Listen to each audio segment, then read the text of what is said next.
Good morning, class. I am your substitute English teacher. Turuan ko daw kayo ng English, sabi ng principal. Ano yung huling lesson nyo? Mga tungkol po sa verbs. Verbs, yes. Okay sila kasi lumilipad sila. At, Ma'am, ibang verb po. shut up. Wala kang alam. Ay, attitude si ma'am.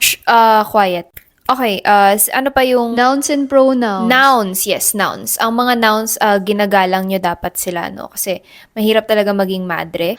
Pronouns naman, kapag professional ka na noun, professional ka ng madre, ano? Ma'am, paano naman po yung mga subject-verb agreement?